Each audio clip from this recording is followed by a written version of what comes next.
basically have done this kind of work and presentation in the past, but we are part of the local food safety collaborative with the National Farmers Union Foundation. This is a program that we were involved with about 2 years ago, worked with developing on-farm food safety resources, help facilitate PSA trainings, etc. We'll get into some of that, what those acronyms mean. And so anyway, they are supporting this outreach because it is really important, I think, for people who are doing small scale farming operations, even though you may not be, you might be exempt from FSMA, it's important to understand on-farm food safety practices. So with that said, I'm going to go ahead and go into my presentation. And I heard you calling some names out. How many people are on? We have 12 people on right now. Okay, 12 people. And were most of them farmers or?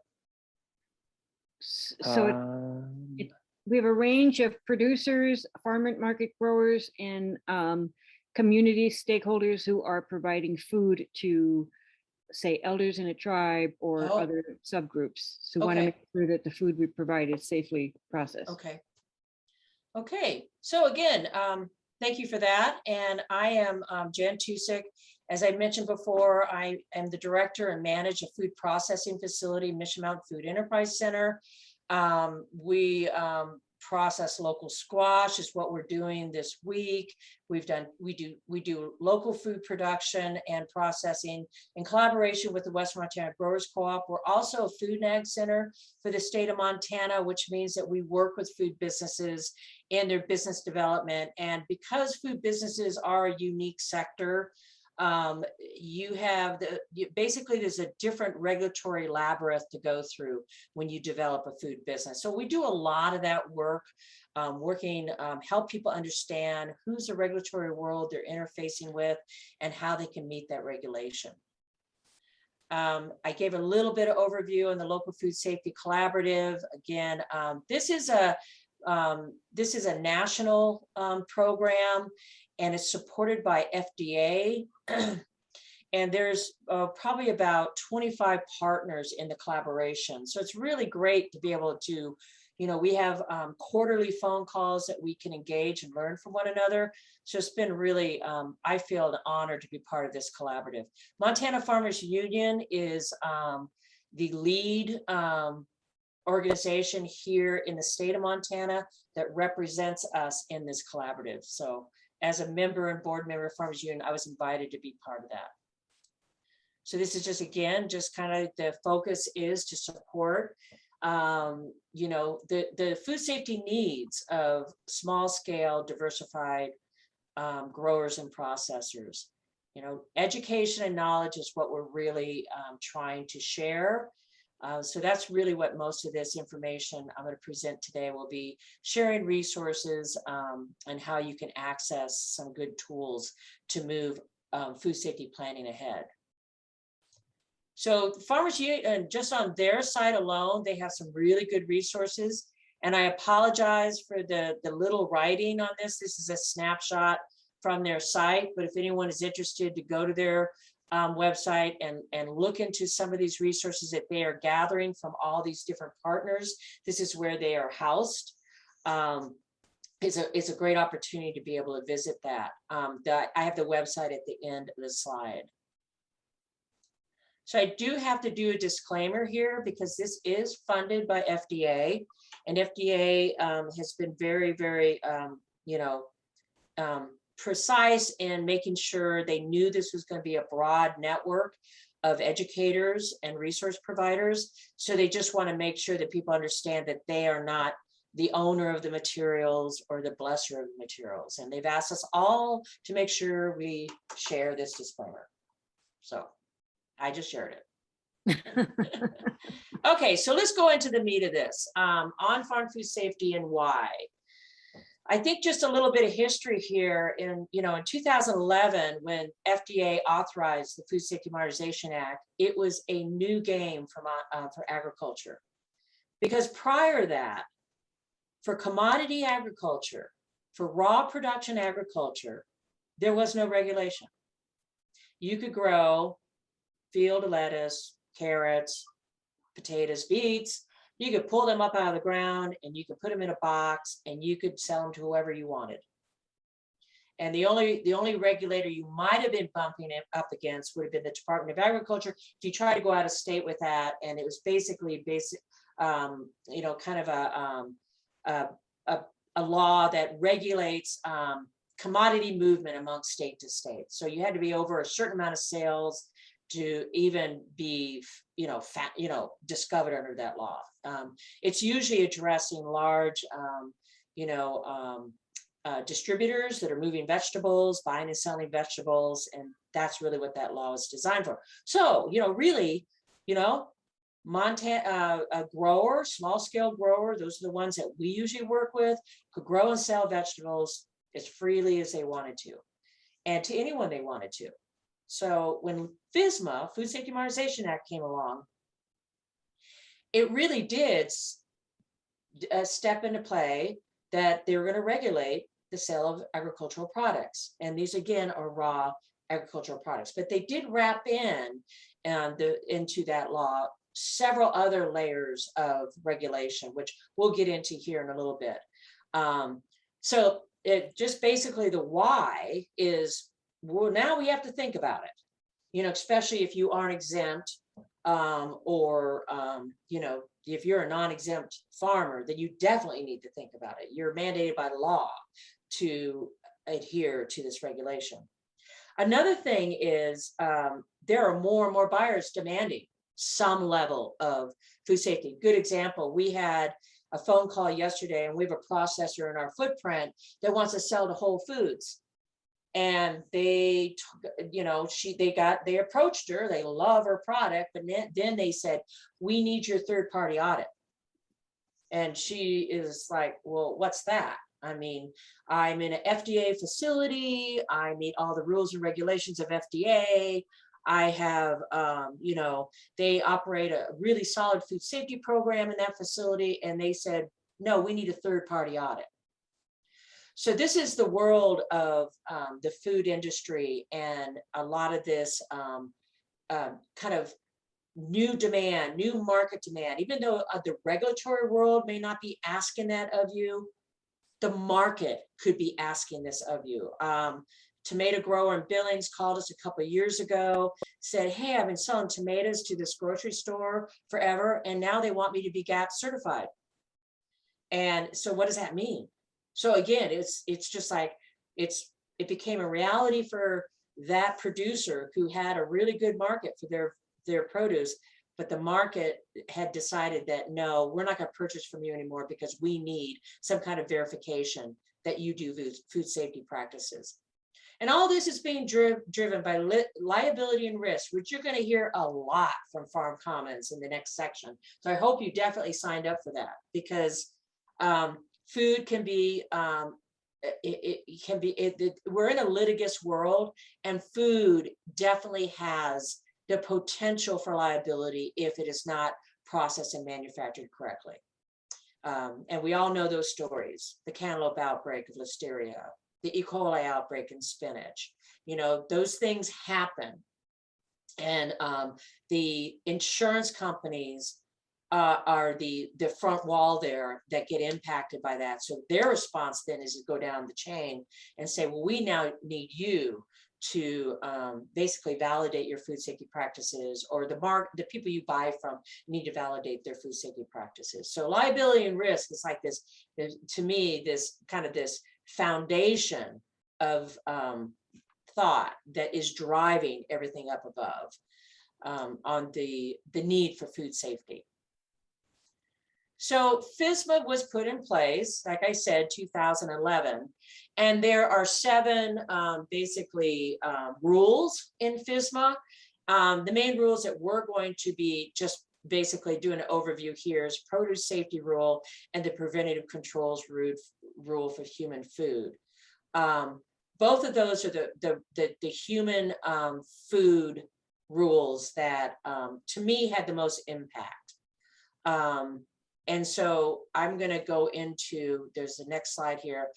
I am going to show a video because I think it's the best way for us to have that 101 look at FSMA, besides me trying to pile 10 slides together without really having an effective communication there.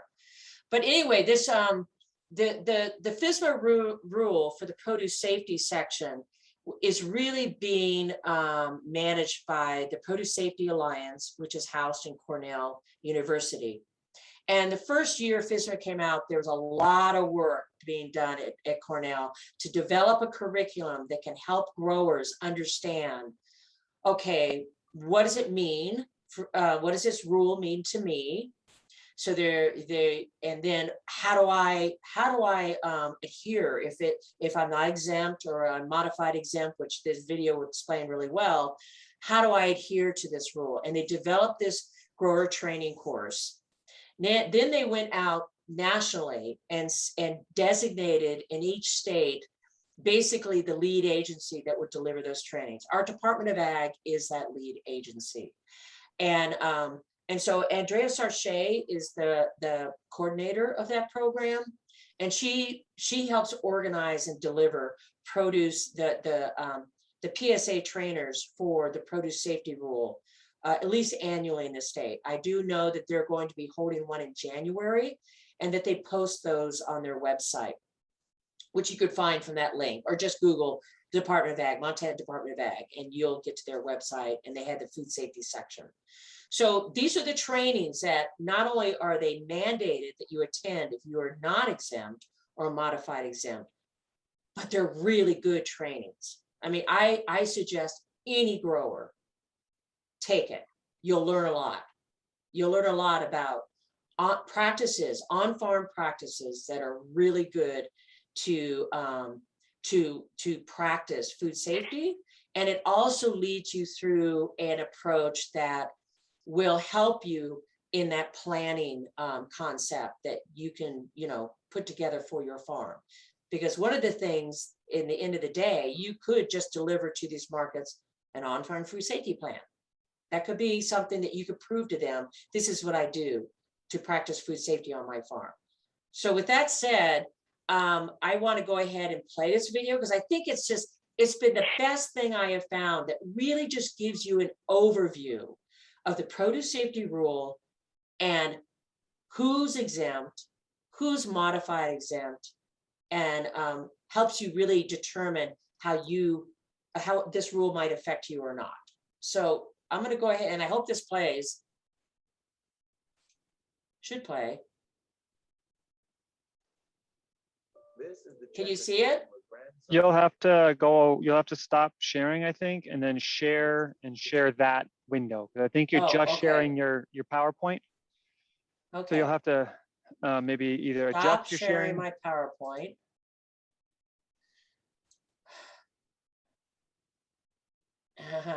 Now, if you go to your Okay, your YouTube pause video, share. Stop share.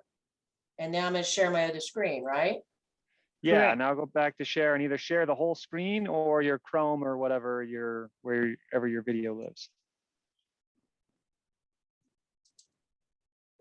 Okay. Can you see it? We can't see it yet, but it takes a little bit to pop up. So let's just see if it pops up. Okay, I've got it on pause. Here you it's see it? coming. Yep, we got it now. Okay, Well, I do. okay.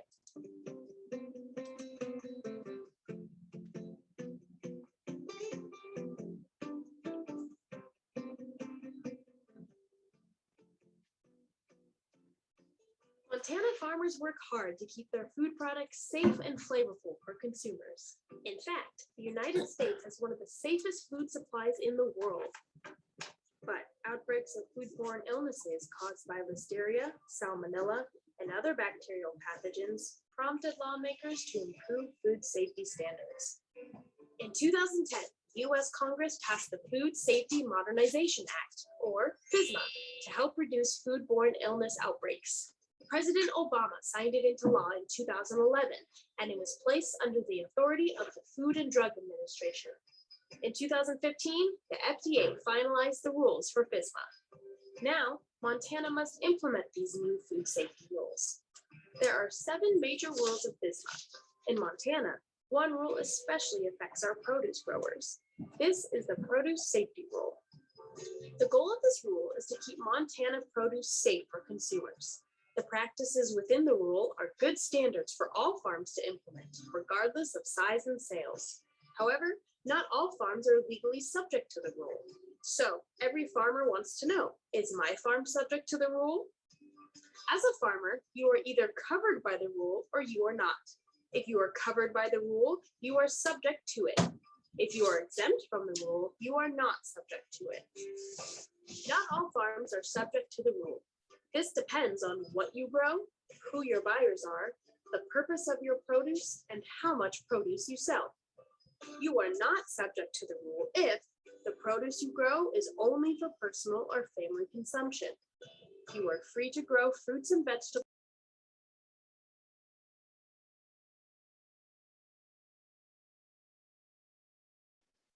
Jan, you have to unmute yourself. We lost the sound. This average is based on the previous 3 years and is adjusted for inflation. The Montana Department of Agriculture has the inflation table on their food safety webpage. Please use the table to find out if you are exempt each year. Some farms grow produce along with other food commodities. If your produce sales are less than $25,000, you are fully exempt from the rule. Also, some produce is exempt from the produce safety rule because it's rarely eaten raw. Lentils, sugar beets, chickpeas, potatoes, and winter squash are good examples of this type of produce. You can find a full listing of exempt produce on the Department of Agriculture website. If a certain produce item is not listed, assume it's subject to the rule. Most food grains are also not subject to the rule. This includes grains such as wheat, barley, and field corn.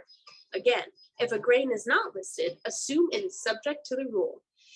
Finally, produce that will be commercially processed to reduce microorganisms are not subject to the rule. For example, tomatoes that will be processed and canned into tomato sauce are not affected. Now, if you sell more than $25,000 in produce each year, you may still be eligible for a qualified exemption. And that's where things can get a little tricky. If you fall under a qualified exemption, you are subject to modified requirements rather than the full produce safety rule. You may fall under a qualified exemption if the majority of your sales are local or sold within the same state, Indian reservation, or within 275 miles of your farm. And your farm's average total annual food sales are less than $500,000. Again, this average is based on the previous 3 years and is adjusted for inflation. So utilize the inflation table on the Department of Agriculture's website. Food sales are defined as articles used for food or drink for man or other animals, including produce, grain, hay, meat, dairy, eggs, and processed or value-added foods. You must answer yes to both of these points in order to be eligible for a qualified exemption. In Montana, we have distributors who may purchase your produce locally, but then they sell your produce to consumers in other states. These distributors are not considered a local market, and they do not meet the requirements of the qualified exemption parameter. Farms that meet the qualified exemption requirements must keep records showing their eligibility each year. They must also include the farm name and address, either on a label, sign, invoice, or at the point of sale. We understand that this new rule is a bit confusing, and we want to help you successfully navigate it. The Montana Department of Agriculture has an interactive tool on their food safety webpage to help you determine if the produce safety rule applies to your farm. If you determine that you are subject to the rule, there are some important deadlines to be aware of. If you are a large farm subject to the rule, you need to become compliant as soon as possible, and you must have your water requirements completed by 2022. Small farms must become compliant by 2019, and water requirements completed by 2023. Very small farms must become compliant by 2020, and water requirements completed by 2024. Again, This table is available on the Montana Department of Agriculture Food Safety webpage.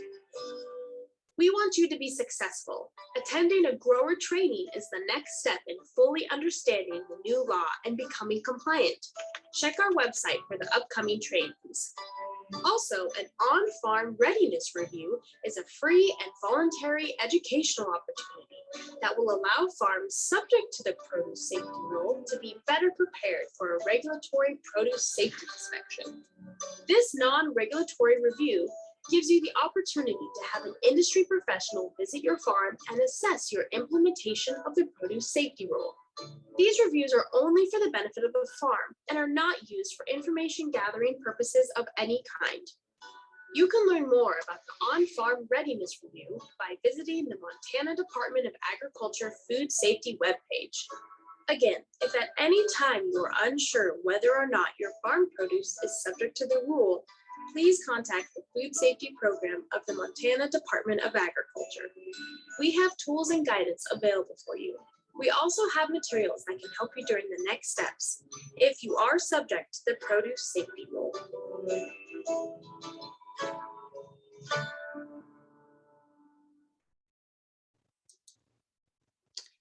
Okay. You could hear my music, huh? Okay, so now I'm going to share my screen. Sorry. Right there. Share. Okay.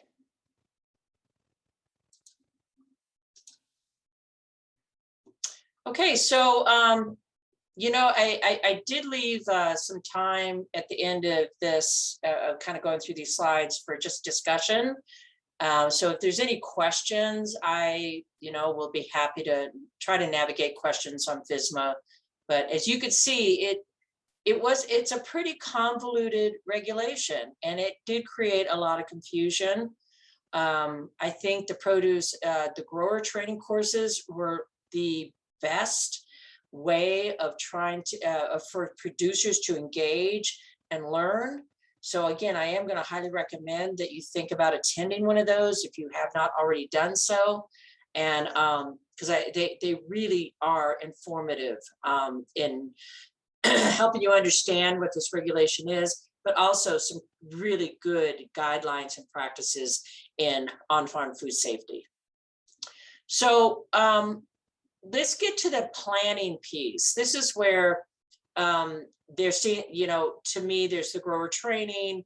You could take the grower training, but then people have always said, well, what's next? And I think a planning process for anyone's farm is a really, really good way of understanding your food safety practices on your farm, but also helping you communicate those food safety practices. So it is it's a proactive approach, so doing any kind of planning is a proactive approach to mitigate risk. And then it does build that foundation of knowledge yourself of what your operation is. Where are the practices or the key junctures that could be a food safety liability? And then another important piece is you could share that with markets that are questioning whether you practice food safety, and having a plan can really be that document to show them, this is my on-farm food safety plan, and these are the practices I do. So it really validates, because in any kind of planning, you keep records, basically documenting that you're doing those practices, you're maintaining records of your practices and how you're accomplishing them, and that validates your food safety practices. So a plan is just a really great next step. If you've gone through a training, you feel like you really want to be start being more proactive in this area, even though you might not be mandated to. It does help you prepare if you're looking at market growth, how you prepare to go to new markets with your products and have something to share with them. So one thing that we worked with the National Center for Appropriate Technology is that we developed, we really felt like there needed to be some tools to help people start this process. So we developed what we call the Food Safety Program Matrix. And it's on the ATRA website, which those of you who aren't familiar with ATRA is a great resource site for small scale farmers and ranchers. It's very extensive. It has all sorts of resources for different kinds of practices. You name it, you could probably find it on ATRA if you're small, looking for some information for small scale operations. So what the first tool is it's an evaluation tool. So it helps lead a producer through kind of a, this is what I do and what agency touches me. What things do I need to be thinking about because of the practices I do? So if you just be, I just do raw commodity vegetables, it'll basically punt you to, several layers that will say, this is the agency that you will need to interact with. If you aren't, it'll say you could fall under the Food Safety Modernization Act. If you aren't exempt, if you are modified exempt, then it'll drop you into another stage where you can more deeply explore that. But at the end of the day, it will produce a document that really says that you can build your responses as you work through this matrix, and it will produce that document. Will show, this is what I do on my farm. This is the regulatory world that I interface with, and here's what I do to meet those requirements. So it's just kind of this just a step-by-step evaluation that you will get a document at the end of it that will help you communicate to any market. This is what I do. This is the regulatory world I sit in, and this is how I respond to that regulatory world. Another document on there is this assessment, which really leads you through key stages of food safety on your farm and helps you assess, do I do that practice? So a good example would be in composting. Composting was one of the real kind of flashpoints in when FSMA was being put into place and being determined, because there were some proposals to be more rigid than what organics ask you to do in composting. And so it helped, through that, basically public review and stuff, we were able to get it to match organic rules on composting. And so if you go to assessment, you say, I compost, it'll have basically an area to say, this is my practices in composting. And you can assess those against what is the rule to say, yeah, I do meet those, or I don't, maybe I'm not composting long enough to get a microbial kill. So these are two tools to help you evaluate and assess that we think are very helpful for any small scale farmer. Just go to ATRA, and you can, it's all online documents that you can work with to help you explore that deeply. The other thing is these really food safety planning resources have really become very available. So it's pretty redundant for someone to, basically recreate some wheels here, because there's been the best of the best that are creating resources for farmers to do on-farm food safety planning. National Sustainable Ag Coalition was the lead in the very beginning on getting resources out, as was Cornell University. They really recognized very quickly that producers are going to need some assistance to do this planning and to understand good on-farm food safety planning. So these are some links that you can go to, and you can get these resources. One of the favorite ones, and I think I have the link there.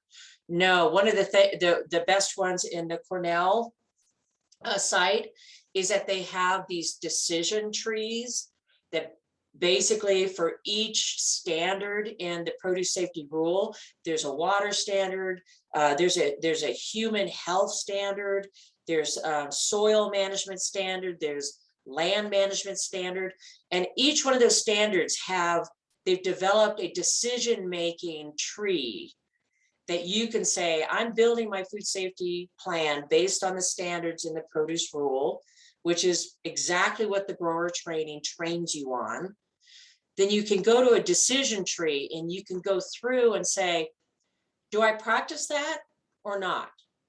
And you can, and if you don't, then they give you examples of, well, this is what you could put together in your plan to guide your practice and record keeping on that stage. The best example, I think, is like, you're going to train your workers. So if you're a farm that has workers, you have your human health standard and you have your worker training section, and basically says, do you train your workers? And you say, no, they just come to the field and they go. Well, then they're going to have they have some templates of suggestions saying, here's some good food training for workers on a vegetable farm. And they have that template that you can go through and pull those examples up and say, you know what, I really like this one, I'm going to adopt this one. Because your farm is your farm. It's such a unique operation to you. And so on-farm food safety planning is really personal. I mean, it's going to be what your operation is to you and how you want to incorporate certain practices to assure that you're producing a safe food product at the end of the day. So these are really great tools, and to guide you to develop your own plan, which at the end of the day, I think is something that can be extremely helpful. It's definitely helpful for any of those growers that are thinking they might want to go into a third-party audit scenario, which is, most growers are doing GAP, good handling practices GAP or harmonized GAP. A lot of organic growers are doing harmonized GAP. That's an audit standard that right now in the state of Montana, the Department of Ag is the agency that provides that service through it's USDA agents. It's a USDA program, but they provide that audit service, but they're not going to help you plan. I mean, they're great people. They give you suggestions. They come to your farm. They would recommend, but they're not going to be a resource to you for planning. So if you can, tap into these resources and build a plan, if you decide to go to GAP, you have a backbone there that you can really put against the GAP standards and say, do I meet it? What do I need to improve or change? And then you can move on towards that standard and become GAP certified. So then again, the National Farmers Union Local Food Safety Collaborative has a great website, another resource to look into.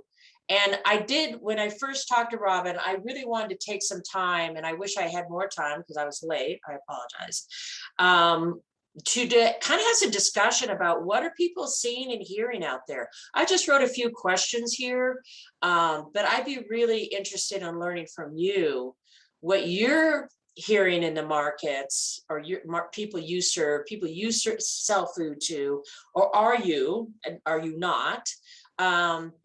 Did you have a baseline of understanding of food safety? Or do you feel you're getting pretty sophisticated in it? And what are additional resources you might need? So there's some questions that I kind of threw out, but if you all have some other questions, let's hear those first and have a conversation. I don't know how you want to do this, Robin. Do they want to raise their hand? We can either, sorry, I had to put sunglasses on, the sun's coming through my window. We can either go with, people could just unmute themselves because we're relatively small and ask their question. Or if they feel more comfortable, they can type it into the chat and I can read it out. There are a few things in the chat. I could actually see chat questions too. Okay, So Jan, go ahead. do you want to read through them, Robin, or do you want me to? Well, one question was, we had people sharing about what brought them to the session, their background while we were holding. Okay. Anyways, but one question is, I guess the one question is what makes a farmer exempt, which might have been asked before the video. It was, sorry. Yeah. And do you feel like that was answered by the video, Coulter? Yeah, they're much Okay. better about it. Great. Okay. I had a question, Jan, very briefly, is from your experience talking to producers and other people in the community, what's a common misperception that farmers might have in terms of thinking that they're exempt and maybe not, or like where are people tending to get caught? I think when the Food Safety Modernization Act first came out, there was a lot of confusion on whether they're exempt or not exempt. And the whole farmer registration started rolling out from the Department of Ag. And it did create some kind of pushback and confusion because they weren't expecting to be contacted and being asked to determine whether they are exempt or non-exempt. That was something that I think has played out itself a little more as more trainings were held and more people started understanding, oh, this is what this means. But when you get a letter from the government and basically asking you to determine your status, and knowing that if you put you were not exempt, that you were going to be put on a register and FDA could visit your farm, that it created a little I would say, anxiousness, pushback. I feel now there's been enough trainings that people are starting to understand this rule a little better and that they're understanding how they sit in it. And Montana has very like a handful of non-exempt farms, and a lot of those are the Hutterite farmers because of the volumes that they produce, and that they go out of state with some of that produce. But Montana has such a large commodity farming that is exempt. I mean, the grain that goes out, it doesn't fall under this radar. And then you look at the other kind of production Montana has, vegetable production, a lot of it is sold in state. So again, it's that modified exempt where you're operating within the radius of your state or your tribe. Right. And so just on that note, Sam Azure has the question, just to confirm, what if you grow for donation and don't sell it at all as far as being exempt or non-exempt? Also, we are on reservation. I'm not sure if that changes anything. Yeah. Well, it's all based on sales. So if it's a donation, it's not part of that sales record. So it wouldn't, you basically wouldn't be falling under the rule because they did everything based on sales and a number of employees. And it's very interesting, Sam, because the reservation is a sovereign nation. We had a lot of conversation. When I say we, the people who worked in the cottage food law and the Department of Health and Human Services had a lot of conversation about how do these food safety laws interface with the tribal community. And there is in the statute of the cottage food law, basically, or I think it's in an administrative rule. I'd have to look at it. But anyway, it does say to the Department of Health and Services, there needs to be some work done in this area and agreements made within tribal nations that they are either going to operate with that rule and go to the state for their registration, or they're going to do their own type of operation within their tribe. The Flathead Native, Flathead Reservation has their own food safety rules. They have a county sanitarian.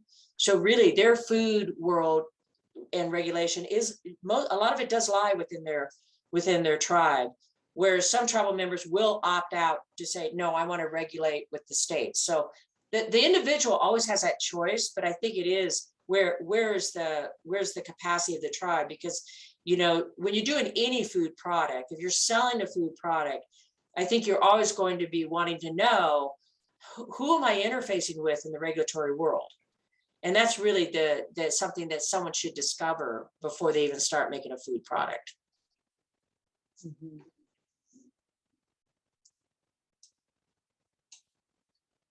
Kind of, Another question was, what about the water plan portion of FSMA? That seems to be coming due, as I recall from the video. yeah, and the water portion has been the one that I am the least knowledgeable on. And so I will punt that to the Department of Ag. I think questions like that need to go to the Department of Ag. You know, talk to Andrea, who, you know, is really been trained. She's been involved in this program for now close to 5 years, so 4 years. So she would be the person to talk to on that question. For the exempt or qualified exempt, you have to register that status every year at the Department of Ag.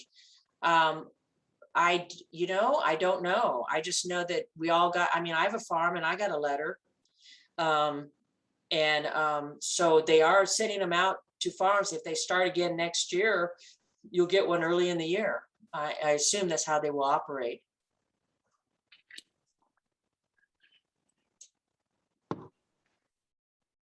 I have one last question, and then it sounds like you need to keep records demonstrating that if let's assume I'm exempt, that you are exempt. It's not enough Yes. to just say, I'm exempt, goodbye. Yeah, it's the sales records. It definitely in the modified exempt, you need to, have sales records showing not only how much you're selling, but who you're selling to, so they know you're not going out of that radius. But to prove that you're under the $25,000 exemption, you would have sales records. I responded to that survey and said I'm exempt. I've never been asked for my records. Okay. And so then, it is kind of like, I really don't know how much level of policing this rule has, or the capacity of FDA to police it. I know it's been challenging just to working with the farms that aren't exempt. So it is something that's been one of the questions I think I've heard numerous times for people working in this area, that, who is going to do the inspection, and do they have enough inspectors? I mean, right now we're under a shortage of USDA inspectors for meat. There's a dramatic shortage. So it is one of the things I think are just challenging to uphold these rules when they get implemented. We're also FDA in our facility, and maybe we see an FDA inspector once a year. So it's challenging to uphold these rules. I recognize we're just about at the top of the hour, but I see two more questions. One is, and they're related. One is there any liability for the selling agency, like the farmer's market or the local grocers? Yes, absolutely. Most farmers market will carry should carry product liability insurance, especially if they, are the ones that determine who sells at their markets. And a lot of farmers markets are independently owned and managed. So they have a board of directors. And so to protect those board of directors, they should have liability insurance. They should have a set of rules and policies that determine what is sold and what isn't sold. Again, to protect that organization, however they've organized, whether they're an association, they're a cooperative, whatever that might be, they are in that chain of liability. And that's the thing about food is the grocery stores do the same thing. They all have liability insurance, but if someone gets sick, they ate something at a grocery store and they got sick, that grocery store has to go through a recall process. And when that recall process gets triggered, they go to who sold them that food product. If it's a distributor, all of a sudden the distributor is in that liability loop. And that distributor is going to go down the chain. They're going to go down to the manufacturer or producer that they got that product from. And then everyone is in that chain of liability. So it's a shared suit is what happens. Yeah. So, if I answered that, that's Okay. it's kind of like you're not out of the the lens. Okay, and then just related to that previous question, you know, about how far does the exemption travel? So that if a farmer, somebody buys something at a farmer's market, you know, from an exempt farmer, but then takes it out of state, is the farmer no longer exempt? No, yes, they're still exempt. That sales, that transfer of product to that end consumer is, you know, basically that's the negotiation, Yeah. and that's the one that you would measure. So if that end consumer is then taking that product and going across state lines with it and selling it for some reason or another in their local communities, they're Then effectively it's a a micro continued distributor. Yeah, But they they're might almost not have acting like a told- distributor. Yeah, if they don't tell the farmer's market seller, then they're not exempt and they don't know it. They don't know it. Okay. No, I'm Yeah. not. I'm trying to throw out some random scenarios, right? Just to kind of understand what the limits are. So Yeah, it is really targeting, again, I mean, no one's gonna be following where did that product go once that person bought it. But in distributors buy product all the time and they take them out of state. That's their business. And so they will be, that's where they're saying, if you work with a distributor that sells out of state, then your end consumer is out of state. And I think that the simple way of looking at this is you narrow your liability the more direct you do a sale. The broader your sale is, if your sale travels more miles and it has more touch points in between, the higher your liability rises. So I always liken it to links in the chain. So you are a farmer's market and you sell to a consumer, there's one link, there's one point of contact. That person knows who they bought that food product. You just narrowed the pool of liability, or the pool that you're going to touch in that setting. Whereas if you have a product that you sell to a distributor, the distributor has it go to a warehouse, and maybe a couple other distributors pick it up, and from that warehouse go to other, all of a sudden you just created all these links in the chain. It gets much more challenging to trace for traceability, but also you're reaching higher populations. And this is what, you know, the core of food safety is you're trying to control making people sick. And when you go to a higher population, you have a higher risk of doing that if you indeed had a product that maybe was contaminated. I don't know if that helped, but that's excellent. Thank you. yeah. All right. Well, that's the questions that we have in the chat box at this point in time. If anyone else has